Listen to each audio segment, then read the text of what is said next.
نیت روح ہے، عبادت ہے، نیت پر منحصر ہے ہماری عبادت کا صحیح ہونا باطل ہونا، تو لہذا نیت میں زیادہ دقت فرمائیں۔ تو یہ دو قسم کی نیتیں ہوتی ہیں، دو طرح سے، کہ ہم اگر رمضان المبارک کی پہلی ثابت ہو گئی، چاند نظر آیا مثلا، تو پورے مہینے کے لیے آپ نیت کریں کہ میں اول رمضان سے آخر رمضان تک خداوند متعال کی اطاعت، خوشنودی اور رضایت کے لیے روزہ رکھتا ہوں، قربۃ الی اللہ۔ یہی قصد قربت ہے کہ اللہ کی رضا کے لیے، اور اس قصد قربت میں جدی ہونا چاہیے کہ اپنے آپ سے 100 دفعہ پوچھیں کہ واقعاً اللہ کے لیے روزہ رکھنا چاہتے ہو، اپنے آپ کو مطمئن کرا دیں کہ میں صرف اللہ کے لیے روزہ رکھ رہا ہوں، کسی اور کے لیے نہیں۔ بہرحال یہ ایک طریقہ ہے۔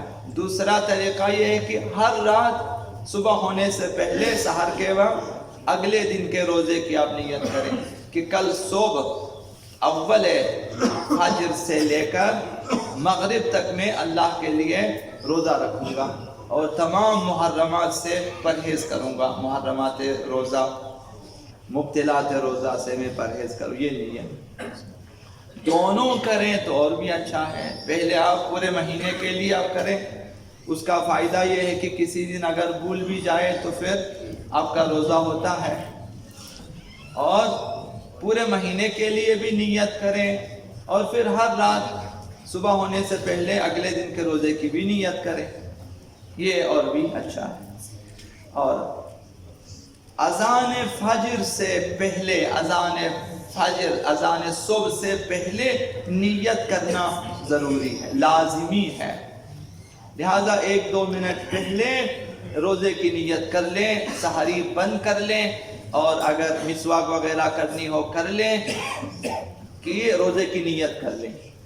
احیاناً اگر ایسا ہو کہ سحری کھاتے ہوئے آپ کو پتہ چلے کہ صبح ہونے والی، فوراً نیت کریں اور دانت بعد میں صاف کریں، مسئلہ نہیں ہے، نیت ضروری ہے۔ تو بعض بچے یہ سمجھتے ہیں کہ پہلے دانت صاف کرنا چاہیے اس کے بعد نیت کرنی چاہیے، تو ضرورت نہیں ہے۔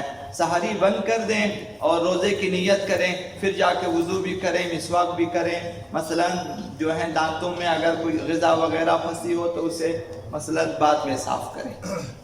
تو لہذا اذان فجر سے پہلے نیت مکمل ہونی چاہیے۔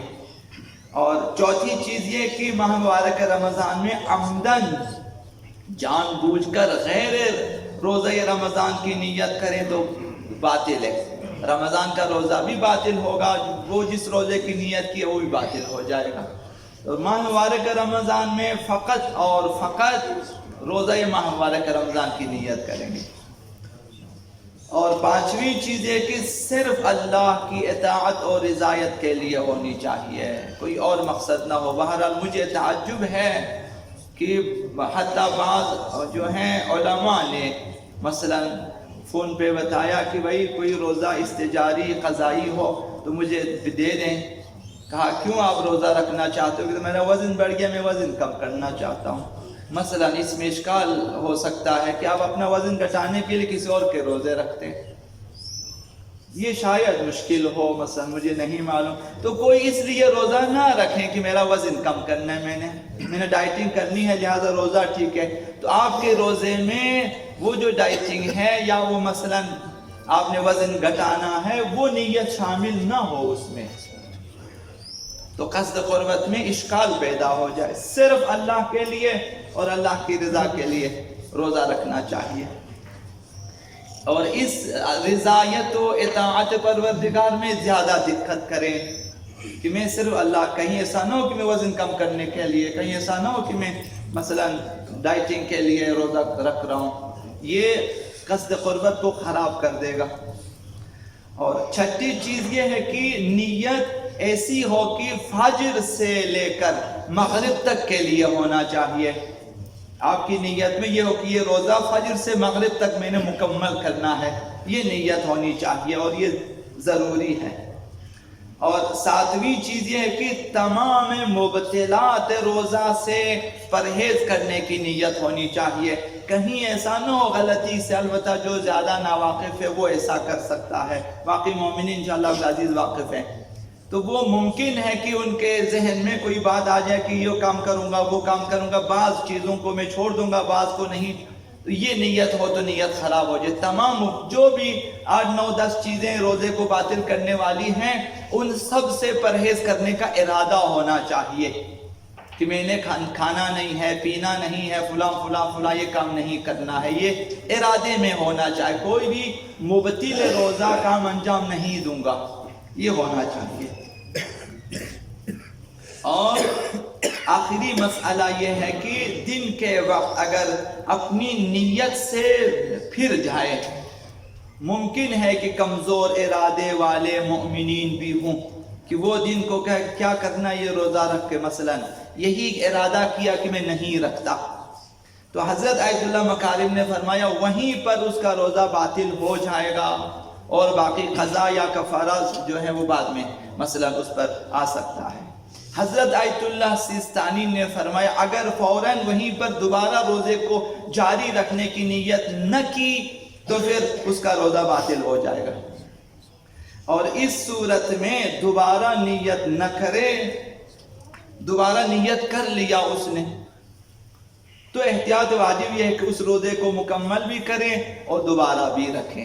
تو لہذا دن کے وقت اگر روزے کی نیت سے ادھر ادھر ہو گیا تو پھر روزے میں اشکال پیدا ہوگا. دوبارہ نیت کیا پھر بھی اس روزے کو پورا کر کے جو ہے رمضان مبارک کے بعد اس کی قضا بھی رکھنی ہوگی. لہذا دن کے وقت کسی بھی طرح سے اپنی نیت میں تردید نہ لائیں، شک نہ کریں اپنی نیت میں کہ رکھوں نہ رکھوں. یہ مردد ہونا بھی روزے کو خراب کر دیتا ہے. تو مہم ترین آداب روزہ میں سے یہ ہے کہ حرام امور سے پرہیز کرے. یہ مہم ترین آداب روزہ ہے. پیغمبر اسلام نے آقا امیر المؤمنین سے فرمایا افضل الاعمال فی هذا الشہر، اس ماہ رمضان میں افضل یعنی بہترین اعمال ماہ رمضان میں سب سے بہتر عمل یہ ہے الورع عن محارم اللہ، حرام امور سے پرہیز کریں. وہ حرام امور جو دیکھنے سے متعلق ہیں نہ دیکھیں، چاہے سڑکوں پہ دیکھنا ہو یا مثلا ٹی وی کی سکرین پہ نامحرم دیکھنا ہو یا نامناسب منظر دیکھنا ہو یا موبائل پہ دیکھنا ہو یا کمپیوٹر کی سکرین پر ہو یا کہیں سیرگاہوں میں، تفریح گاہوں میں، اسکول کالج میں. نگاہوں سے متعلق حرام امور سے پرہیز کریں. کانوں سے متعلق بھی مثلا جو ہے ساز و آواز جو حرام ہو نہ سنیں، یا نامحرم کی آواز جو نامناسب ہو اور غیر ضروری ہو جس میں قصد لذت ہو، مثلا خوف ریبہ ہو، خوف گناہ ہو، وہ بھی مثلا نہ سنیں. اسی طرح ہاتھوں سے متعلق کان جو ہیں، زبان سے متعلق حرام امور، جھوٹ، تہمت، غیبت وغیرہ. تو روزہ اس صورت میں بہت ہی شائستہ ہوگا. یعنی روزے کو بچانا ہمارا کام ہے. حرام امور سے پرہیز کریں تو روزہ صحت مند ہوگا، شائستہ ہوگا، نورانی ہوگا اور ہمارے لیے کارآمد ہوگا. اور دوسرا جو ہے اہل بیت نے سفارش کی کہ خصوصاً غیبت سے پرہیز کریں. کسی بھی مومن کے بارے میں کوئی ناشائستہ بات نہ کہیں، ایسی بات، کوئی عیب جوئی یا مثلا کوئی ایسی چیز اس کے بارے میں بیان کریں کہ اسے برا لگے. پرہیز کریں. جب آپ سے متعلق نہیں ہے کوئی موضوع تو آپ اس بارے میں گفتگو ہی نہ کریں. تو جو ہے پیغمبر خدا صلی اللہ علیہ وآلہ وسلم نے ارشاد من اغتاب مسلما فی شہر رمضان، ماہ مبارک رمضان میں کسی مسلمان کی غیبت کی، کسی بھی مسلمان کی غیبت کی.